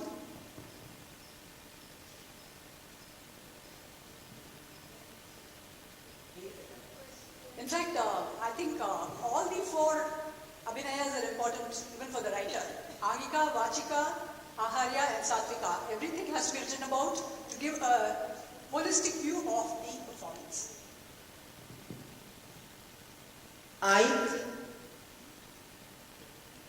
think all aspects of a dance form are important. Costuming is important. A lot of other things are also important. The kind of stage you have, the sound arrangements you have, the kind of music you have. There are lots of things. I mean, in a review, you can include only this much and not more.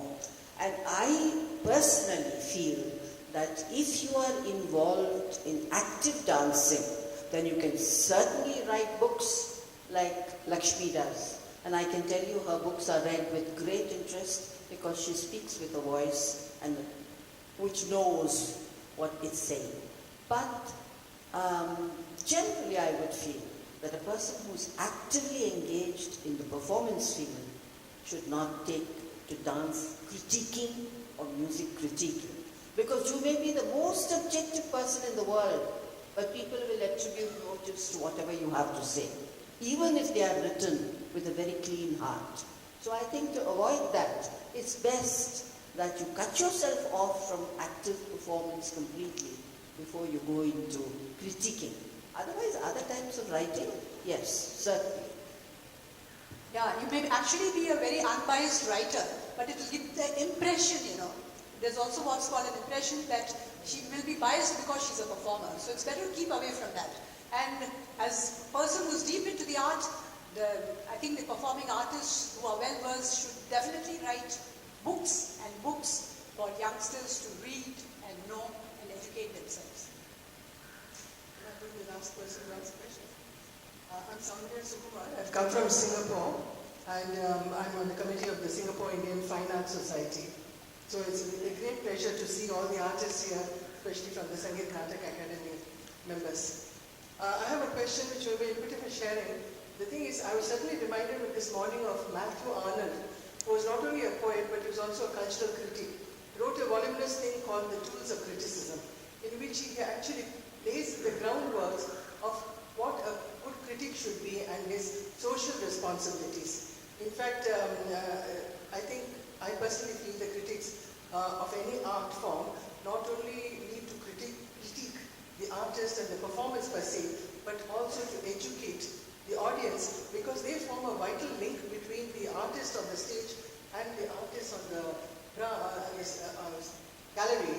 And then they form a vital link of educating and sensitizing. Would you like to elaborate or have some comments? Because I think this could be a topic for another seminar itself, but I'd like to quickly hear from you. Thank you. Would like to respond to that? Who would like to respond? Very true. I think you've raised a good point, because there is a social responsibility. At the same time, I would like to point out, from what little I know of the media in our city, the art page gets very little attention from the main editor of the newspaper. In fact, they don't even read it. Sometimes I have asked them, did you see this? Then they'd say, which page is it in? So you see, what has happened is, arts have been given third-class ticket. But we are fortunate that at least some of our newspapers here give some space, whereas all over India, the arts page has disappeared. So we feel privileged here in Chennai, particularly, and also in some of the other southern cities, that there is space, but the space should be used with discretion by the writers themselves. Because sometimes you find there's a big write-up which makes no sense at all. And sometimes you find that the same artist is repeated again and again with photographs. So These are all things which the editor should look into. They should have somebody who is famously answerable. Because you see, an artist cannot phone a critic and say, why did you write this? They can't. Unless they are good friends of the artist and they can phone her and say, Leela ji, why did you say the Suruti Padam was not so good? But this doesn't happen. See, in fact, in foreign countries, the artist never communicates with the critic. Whereas in India, you find critics and artists hugging each other all the time. So you wonder, what is happening here? They are good friends, at least they should hide it. So we feel that, there is no maturity in the way arts are covered in India, because the editors of the magazines and newspapers are, number one, ignorant of the arts. Secondly, they are not interested. Thirdly, they think that is the page which receives the least number of advertisements, except during the season. So commercial things actually control some of the aspects of arts coverage, but at the same time now I feel there is a new generation of readers who love to read about arts, and it's not just performing arts, plastic arts, sculpture, and they are showing more interest, of course, in the art of culinary discoveries. Every kind of food is being illustrated in such a bright way that artists might feel, when are they going to put my picture? So it's the trend.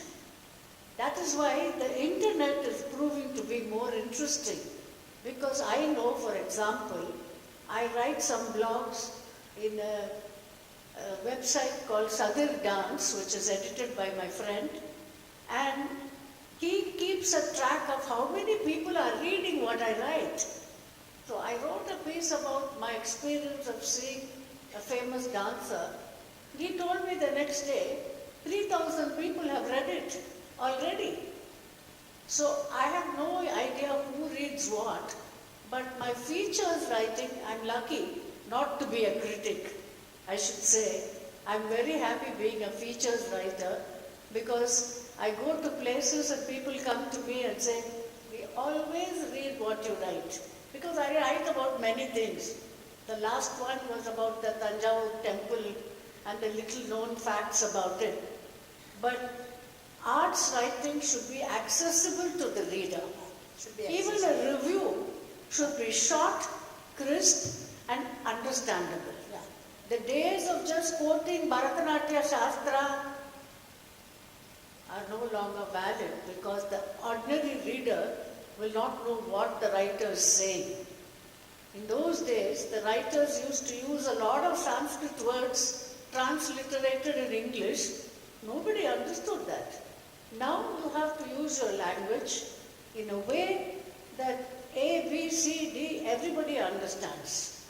And I think appreciation, or more appreciation from writers, is welcome today, because performing arts are in the lowest rung of commerce. So we need to lift it up to become more commercially viable by making more audiences understand, appreciate, empathize, and support.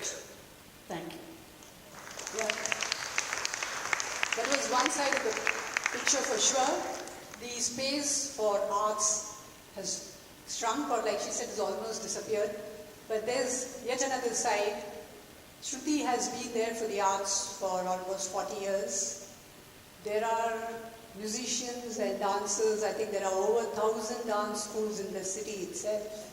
And if each one of you had subscribed to Shruti, you all say that you would like to know more about the art, you want, but generally we find that most artists like to buy only the copy in which they are written about. They call us and tell us, Akka, Auntie, or maybe in a few years, Auntie, please tell me which issue the article about me has come, and please send me an issue. Yes, send me an issue. Here we are there to support the art forms for years and years. We have been giving a stage, a space, but artists, yes, you are creative people, you are lost in your own world, but there's something ready for you. And that calls for that much support from your side too. Like, one side is arts need support, artists need support, but the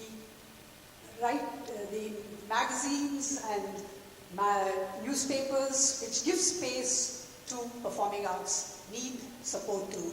And that's why, in fact, she said the season is one time. So even we find advertisers think only the season is a time when people read about the performing arts. So generally our December issue becomes slightly fatter than the usual months.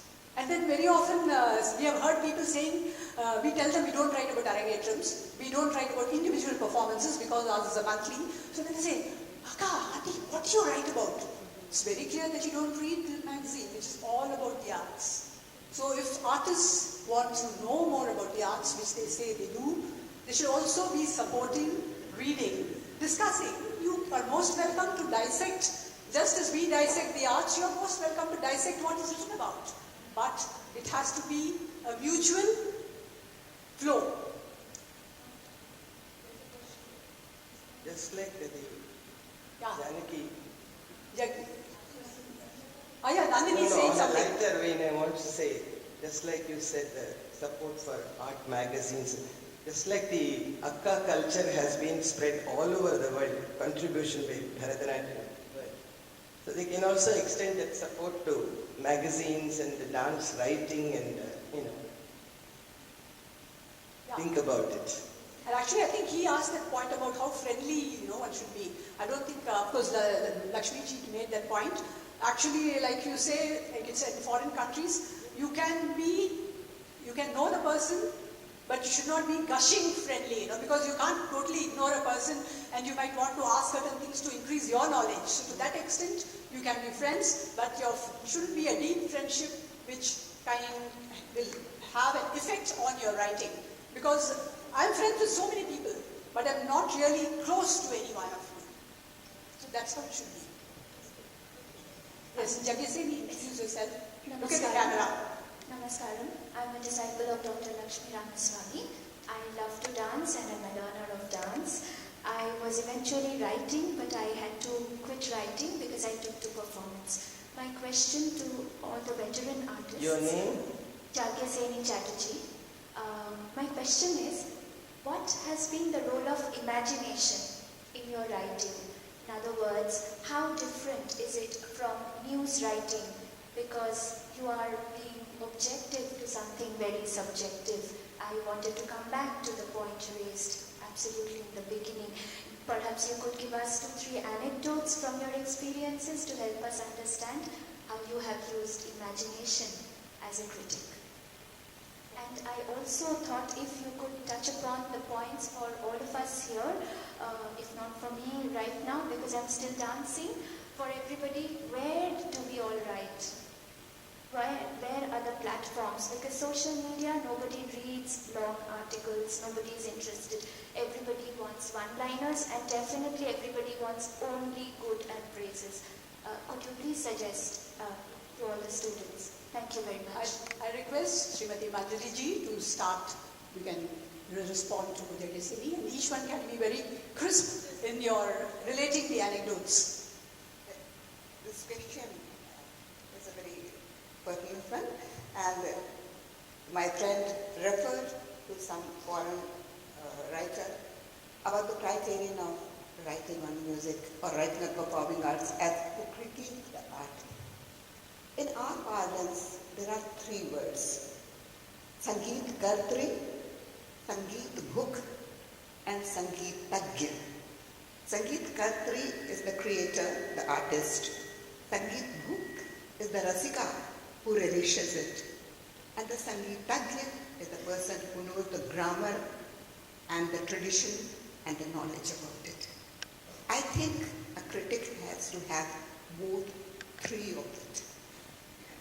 If he is a Khatri, he would know the difficulties of the way. It takes a long life to stand on a stage and perform. You have to have an empathy with the artist who has done all that sadhana. Second thing, Sangeetagya is a very, very important thing. Unless you know your grammar, unless you know about raga, about the dance, about the style, about the person, about the thing, you can't judge, you can't assess a performance. And the most important thing is the relish, Sangeet, hook. If you are not a rasika yourself, you can't enjoy. It is your own joy that you are sharing with the readers. Isn't it? As comes to Hindi, इस समय बहुत सारे लोग देश भर से देख रहे हैं जो कि अंग्रेजी से अपने को अछूता महसूस कर रहे हैं. मैं उनके लिए कहना चाहती हूँ कि हिंदी में लिखना इस मामले में बहुत फायदेमंद है. हमारे बुजुर्गों के यहाँ आम फहम भाषा में संगीतज्ञों के यहाँ द म्यूजिकल पार्लेंस जैसे खरक करना, जवानीदार आवाज, मिजाज बनाना, निगाहदार. अब सोचिए इनका क्या ट्रांसलेशन हो सकता है. Yes, of course, I can translate the nigahdar as a person who can assess in a one glance. Becomes prosaic. But भाषा की सुगंध खो जाती है. The fragrance of the language is lost. So be very particular about your language, which reaches the heart of the reader. If you are enjoying your own joy, you would know what was good. And if there is something to be criticized, be polite about it. आपका समीक्षा ऐसी, देखिए हिंदी में शब्द criticism नहीं है, समीक्षा है, समालोचना है. समीक्षा है सम्यक ईक्षण, समालोचना है गुण दोष विवेचन.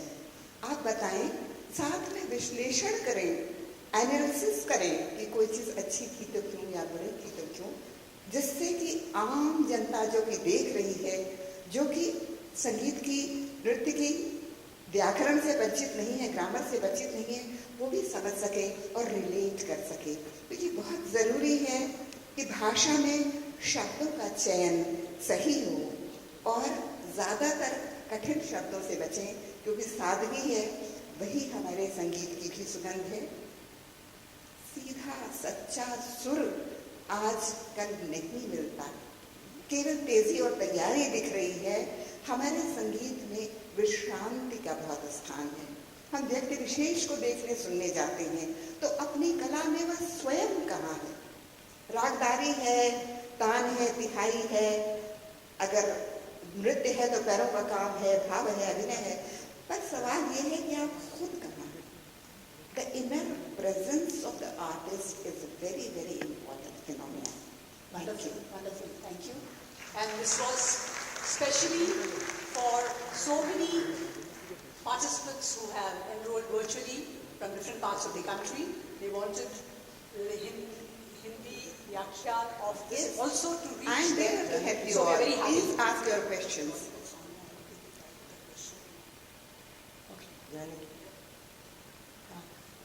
It's an announcement for those watching online.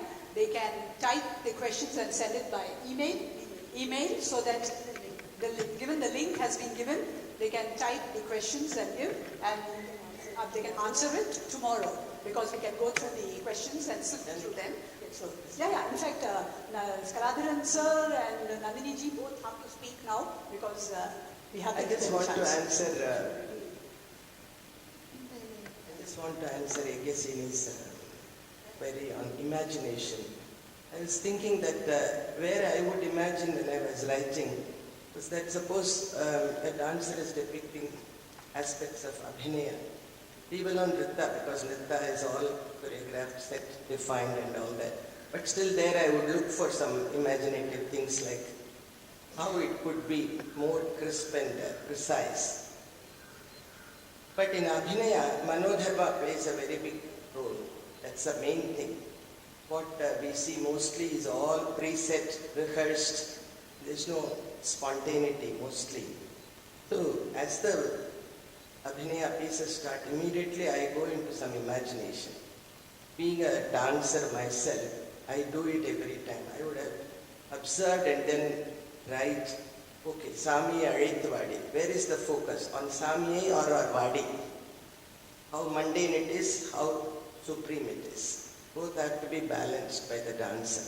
So in that process, definitely a writer's imagination, if she knows dancing and some background material, some knowledge of music, different composers, so many things are involved in that. And how the composer has made a link between the Sangeeta and Sahitya and the dance choreography.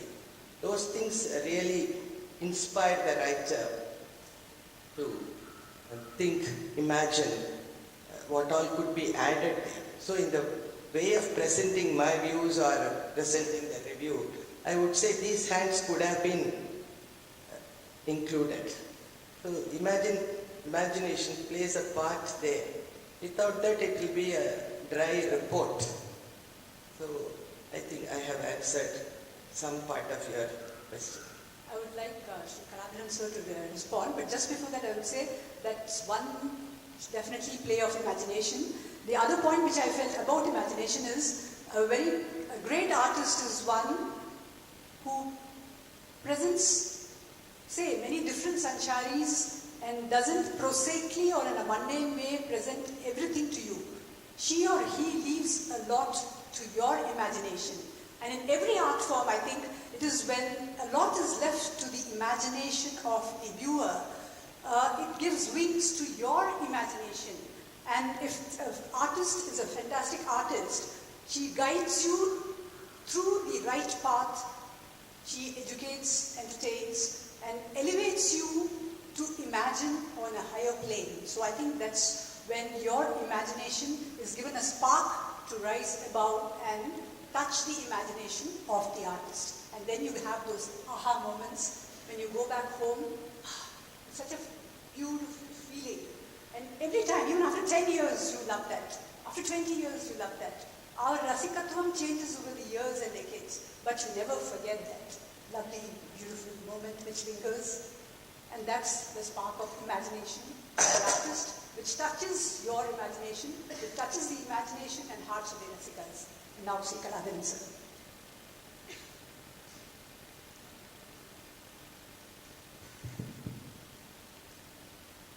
To me, when it comes to an appraisal of the great performances of top-ranking artists, my impression has been that the critic or the writer who writes on these artists should know about those artists also, even personally.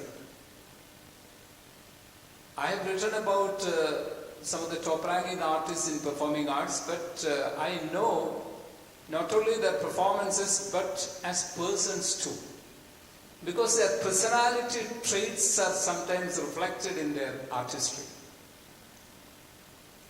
So it's a tough job. It's not very easy. And to know these artists, then you have to spend years and years traveling with them, talking to them, observing them. Then you also cohabit with them to a certain extent. And all this would give you some fresh insights into their performances. That's my experience. So some of the observations I made on some of the great artists in performing arts, nobody else has noticed because they didn't have a close relationship with these artists. So whether it is really good from the point of view of an objective criticism, it's a different question altogether. I'm not so bothered about it, in fact. And also, I think that when you write about the artist, you can also incorporate criticisms, but in a humorous way. Unfortunately, humor has been lost in the writings. Some of the great writers, critics of yore had humor, lots of humor in their writing, but now I don't see any of the writers giving a space to humor in it. Once humor is introduced, you can even just point out some very sharp criticisms through humor. So it might appear to be veiled. I would like to, because the context compels me, I would just cite an instance of a great Kathakali artist who came for a performance for the temple festival in Kerala, and he used to stay in the house of a Nambudiri, a Kerala Brahmin, where he had his lunch, and afterwards he started chewing and sitting on the chair. And the Nambudiri who was sitting beside him looked at this great artist and told him, "Don't misunderstand me, you look great during the day." Because the performance, Kathakali performance is at night. So you don't look so great at night, but in daytime. See, there is a humor in it, and the artist was he did not feel insulted. He was not offended hearing this. So this kind of subtle criticisms, satire can be brought into criticism, I think, in the writing, so that writing becomes more energized. And it won't even hurt a really great artist if he's broad-minded or she's broad-minded. But nowadays that also is becoming less and less. Thank you.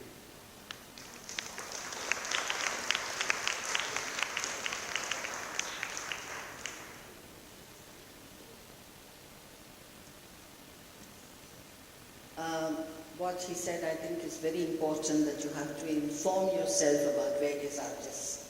Now, I think there are some artists who are even greater than the art form. When people wrote about Birju Maharaj,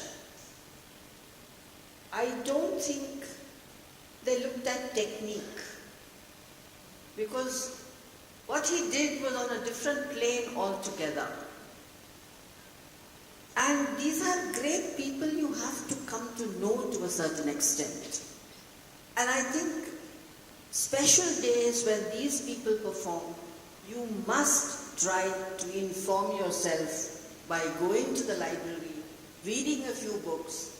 If you have some people nearby who know about them, try and understand something.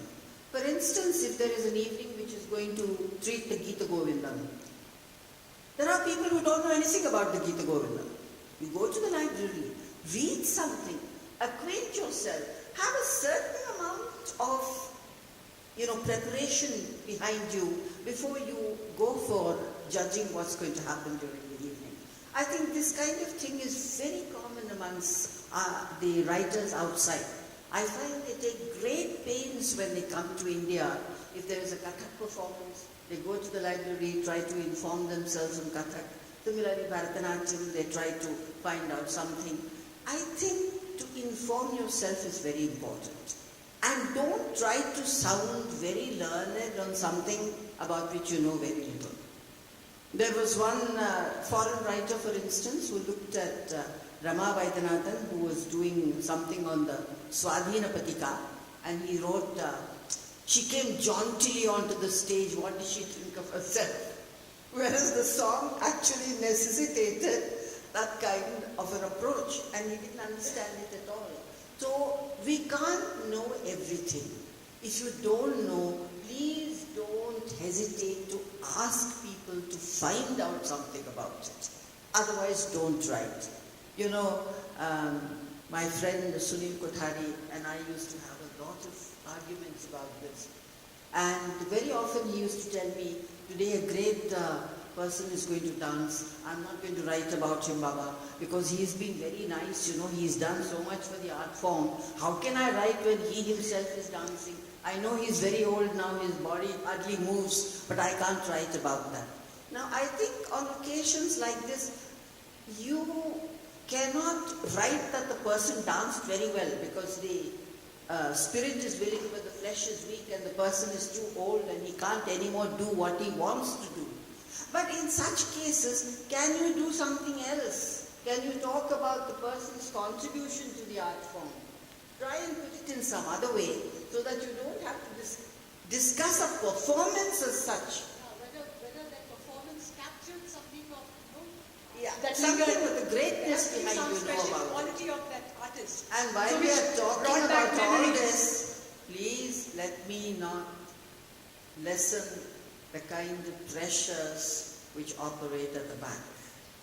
When certain people about whom you can't say anything, certain people about whom you always have to write good things, certain people about whom you keep on writing and it's not enough. All these pressures are there. And sometimes when, even the Sangeet Natak Akademi, when awards are given, you wonder why certain people got it and why certain other people did not. How much you have to say that so-and-so deserved it and didn't get it. But these pressures will always operate in any field. And you have to get around them and work with them. I cannot diminish that. This is there in every field, and it's very much there in critiquing also.